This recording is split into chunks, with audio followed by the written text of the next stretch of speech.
ఎన్నికల వేళ ప్రజలకు అరచేతిలో వైకుంఠం చూపించారు.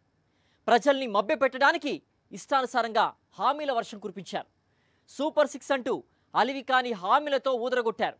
అధికారంలోకి రాగానే చంద్రబాబు తన పాత బుద్ధిని ప్రదర్శించడం మొదలుపెట్టారు. ఎన్నికల ఏరు దాటగానే హామీల తెప్పని తగలబెట్టడానికి రెడీ అయిపోయారు. ప్రజల దృష్టిని హామీల నుంచి మళ్లించడానికి శ్వేతపత్రాల పేరుతో కొత్త డ్రామా మొదలుపెట్టారు. అభివృద్ధి సంక్షేమాన్ని పక్కన పారేశారు. సూపర్ 6 కోసం చూస్తున్న ప్రజలకు సూపర్ షాక్స్ ఇస్తున్నారు. అదే సమయంలో జగన్ జనరంజక పాలనపై పడి ఏడుస్తూ కాలం నెట్టుకు రావడానికి కొత్త కుట్రలకు పదును పెడుతున్నారు. శ్వేతపత్రాల పేరుతో అసత్య పత్రాలకు రాజకీయ గారడీ చేస్తున్నారు. దీనిపైనే వాల్చి మ్యాగజైన్ స్టోరీ. తప్పిదాల మీద తప్పిదాలు. ప్రాజెక్టులో జరిగిన విధ్వంసం, వీటన్నింటి ఫలితంగా పోలవరం పనుల్లో తీవ్ర జాప్యం. ఇవన్నీ జరిగింది 2014లో చంద్రబాబు పాలనలోనే. ఇప్పుడు ఆ జాప్యానికి కారణం వైఎస్ జగన్ ప్రభుత్వమే అని చెప్పడానికి చంద్రబాబు విఫల ప్రయత్నం చేస్తున్నారు. శ్వేతపత్రం పేరుతో అబద్ధాలు వల్లవేస్తున్నారు. ఇక అమరావతి కేంద్రంగా 5 ఏళ్ల పాలనలో ప్రజల కళ్ళకి గ్రాఫిక్స్ గంతలు కట్టేసింది నాటి చంద్రబాబు ప్రభుత్వం. అదే సమయంలో స్కామ్ల మీద స్కామ్లు చేసి పారేసింది. రింగ్ రోడ్ని కూడా మింగేశారు. ఇప్పుడు చంద్రబాబు అధికారంలోకి వచ్చారు. నాడు చేసిన భూ బాగోతాలను కప్పుపుచ్చేందుకు శ్వేతపత్రం పేరుతో కొత్త డ్రామాకి తెరతీశారు. ఆంధ్రప్రదేశ్లో ఏం జరుగుతోంది? ఒకవైపు టీడీపీ గూండాలు చేస్తోన్న హత్యాకాండ, మరోవైపు శ్వేతపత్రాల పేరుతో చంద్రబాబు చేస్తోన్న అబద్ధపు ప్రచారం, అసత్య ఆరోపణలు. కూటమి ప్రభుత్వం అధికార పగ్గాలు చేపట్టిన నాటి నుంచి ఈ 2 కోణాల్లో మాత్రమే ఏపీ తన ఉనికిని చాటుకుంటోంది. ఈ 2 కోణాల్లోనూ ఏపీ ప్రతిష్ట దిగజారిపోతోంది. ఎన్నికల వేళ ప్రజలకు ఇచ్చిన హామీలను అమలు చేయలేక ప్రజలను మభ్యపెట్టడానికి, వాళ్ల దృష్టిని మళ్లించడానికి శ్వేతపత్రాలతో జగన్ పాలనపై నిరాధార ఆరోపణలు చేస్తూ చంద్రబాబు కాలం నెట్టుకొస్తున్నారని రాజకీయ పరిశీలకులు విశ్లేషిస్తున్నారు. ఇంట్లో ఎంతమంది విద్యార్థులు ఉంటే అంతమందికి తలా 15,000 అంటూ ఎన్నికల వేళ ఊదరగొట్టారు. ఎంతమంది ఉంటే అంతమందికి కాదు కదా, తల్లికి 15,000 రూపాయలు కూడా ఇంకా ఇవ్వలేదు. నిరుద్యోగ భృతి 3,000 రూపాయలు అన్నారు. ఒక్కరికి కూడా ఒక్క రూపాయి ఇచ్చిన పాపాన పోలేదు. 19 ఏళ్లు దాటిన ప్రతి మహిళకి నెలకి 1,500 అన్నారు. అధికారంలోకి వచ్చి నెలన్నర అవుతున్నా ఆ హామీ అతీగతి లేదు. ఇలా చెప్పుకుంటూ పోతే మేనిఫెస్టోలో పెట్టిన హామీలన్నింటినీ తుంగలో తొక్కేసిన చంద్రబాబు ప్రజల దృష్టిని మళ్లించడానికి శ్వేతపత్రాల పేరుతో కొత్త డ్రామాకి తెరతీశారు. కొత్త కుట్రకి పదును పెడుతున్నారు. 2014 నుంచి 5 ఏళ్ల పాటు అధికారంలో ఉన్న చంద్రబాబు ప్రభుత్వం చేసిన తప్పిదాలే పోలవరం ప్రాజెక్టు నిర్మాణాన్ని సంక్లిష్టంగా మార్చాయి, పనుల్లో జాప్యానికి కారణమయ్యాయి. కానీ చంద్రబాబు మాత్రం ఆ నిజాలను గోదాట్లో కలిపేయడానికి విశ్వ ప్రయత్నం చేస్తున్నారు. కరోనా సృష్టించిన ప్రతికూల పరిస్థితులను తట్టుకోవడం అగ్రరాజ్యాల వల్లే కాలేదు. ప్రపంచంలో అత్యంత ధనిక దేశాలు కూడా కరోనా దెబ్బకి అల్లాడిపోయాయి. అలాంటి క్లిష్ట పరిస్థితులను తట్టుకుంటూ, గత చంద్రబాబు ప్రభుత్వం చేసిన తప్పిదాలను తట్టుకుంటూ పోలవరం పనులను వేగవంతం చేసింది జగన్ ప్రభుత్వమే. Spillway, spill channel, approach channel, pilot channel, ఎగువ దిగువ కాఫర్ డ్యాంలను పూర్తి చేసి 2021 జూన్ 11నే గోదావరి వరద ప్రవాహాన్ని స్పిల్వే మీదుగా 6.1 కిలోమీటర్ల పొడవున వైఎస్ జగన్ ప్రభుత్వం మళ్లించింది.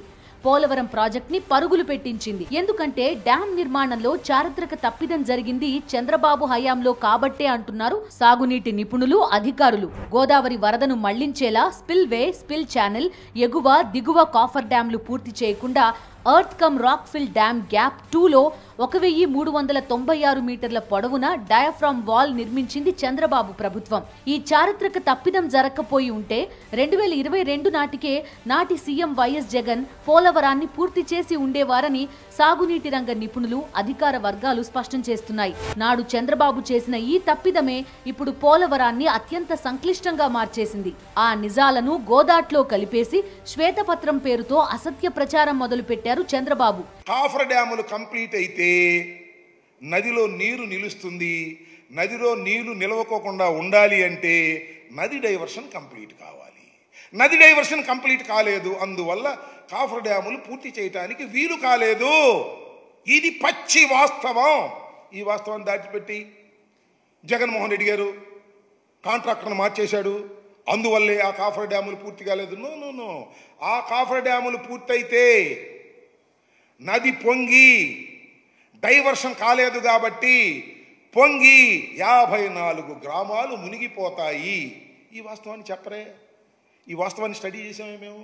ఏం చేయాలి అంటే 2 కాఫర్ డ్యాములు పూర్తి చేయాలి, నది డైవర్షన్ కంప్లీట్ చేయాలి.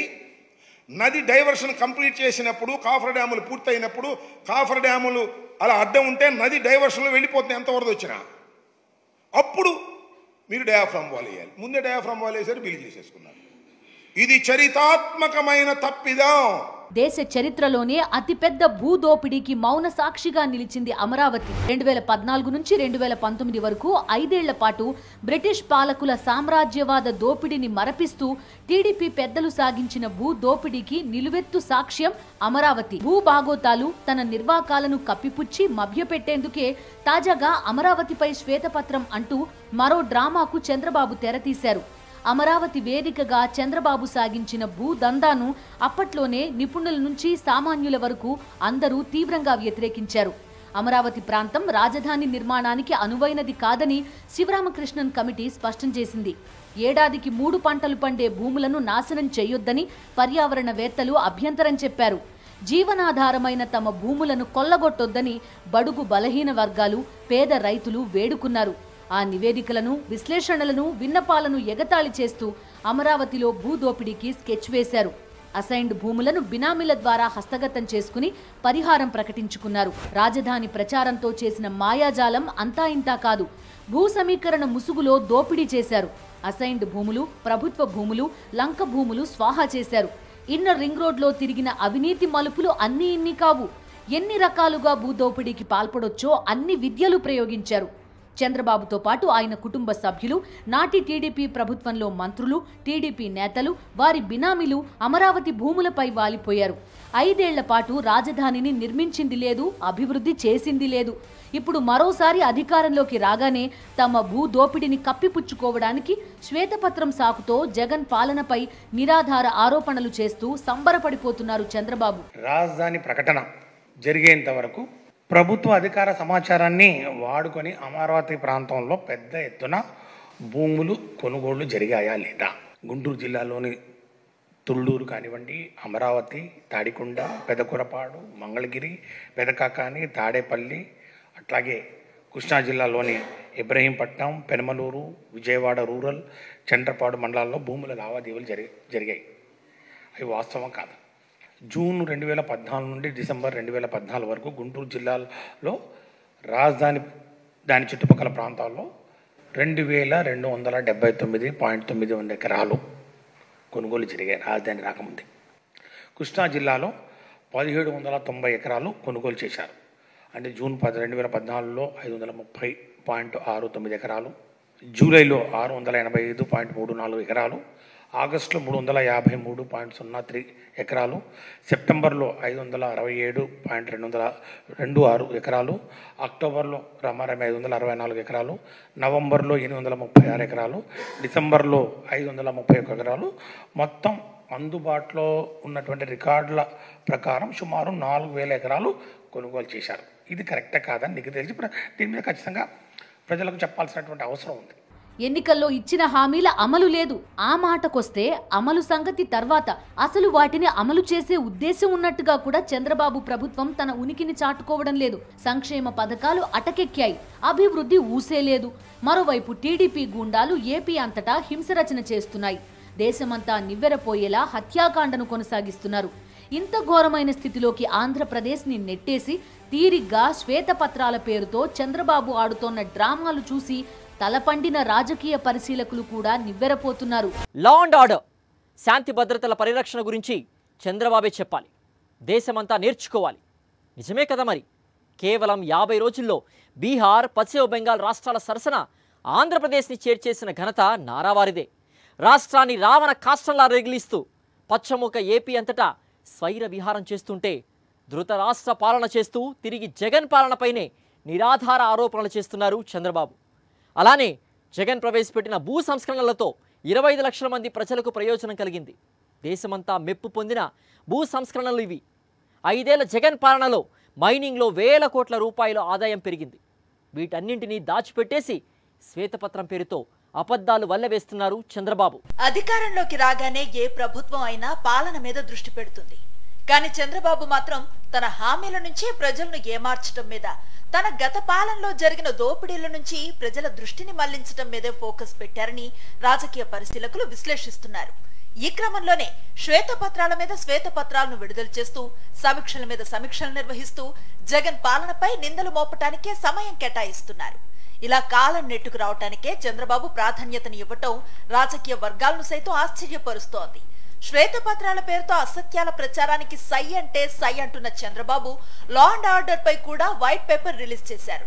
ఎప్పట్లాగే తన పాలనలో ఘోరంగా మారిన శాంతి భద్రతల దుస్థితిని దాచేసి జగన్ పాలనపై నిరాధార ఆరోపణలు చేసేశారు. 2014 నుంచి 2019 మధ్య కాలంలోనే ఏపీ గంజాయికి, డ్రగ్స్ కి అడ్డాగా మారింది. దేశం మొత్తానికి విశాఖ నుంచే గంజాయి సప్లై అవుతుందని 2017లో చంద్రబాబు కేబినెట్ లో మంత్రిగా ఉన్న గంటా శ్రీనివాసరావే సెలవిచ్చారు. ఇక 2014 నుంచి 5 ఏళ్ల పాటు ఏపీలో శాంతి భద్రతలు ఎంత ఘోరంగా తయారయ్యాయో ఇప్పటికే తెలుగు ప్రజలు మర్చిపోలేదు. చంద్రబాబు గత పాలనలో మాత్రమే కాదు, ప్రస్తుతం ఏపీలో పరిస్థితి ఏంటి? ఆంధ్రప్రదేశ్ వ్యాప్తంగా టీడీపీ గూండాలు సాగిస్తున్న మారణ హోమం చూసి దేశమంతా విస్తుపోతోంది. వైఎస్ఆర్సీపీ శ్రేణులను లక్ష్యంగా చేసుకుని పచ్చ రాక్షసులు చేస్తూ ఉన్న హత్యాకాండని దేశమంతా తీవ్రంగా ఖండిస్తోంది. హత్యలు, అత్యాచారాలు, హత్యా యత్నాలు, దాడులు, ఆస్తుల విధ్వంసం గత 50 రోజులుగా ఏపీలో జరుగుతోందిదే. అరాచక శక్తులపై చర్యలు కూడా తీసుకోలేని స్థితిలో చంద్రబాబు ప్రభుత్వం ఉంది. సాక్షాత్తు ఏపీ హోంమంత్రి అనిత నేనేమైనా లాఠీ పట్టుకు తిరగాల, గన్ పట్టుకు తిరగాల అంటూ బాధితులను హేళన చేస్తున్నారంటే ఏపీలో శాంతి భద్రతలు ఎంత ఘోరంగా ఉన్నాయో అర్థం చేసుకోవచ్చు. బీహార్, పశ్చిమ బెంగాల్ సరసన హింసాత్మక రాష్ట్రంగా ఏపీని నిలబెట్టిన ఘనత చంద్రబాబు ప్రభుత్వానిదే. అలాంటి చంద్రబాబు జగన్ పాలనలో శాంతి భద్రతలపై శ్వేతపత్రం పేరుతో నిరాధార ఆరోపణలు చేయటం చూసి సామాన్య ప్రజలు కూడా తలలు పట్టుకుంటున్నారు. ఉచిత ఇసుక అంటూ ఎన్నికల వేళ తెగ ఊదరగొట్టి గెలిచిన తర్వాత ఎంత ఉచితంగా ఇస్తున్నారో చూసి రాష్ట్ర ప్రజలు చీకొడుతున్నారు.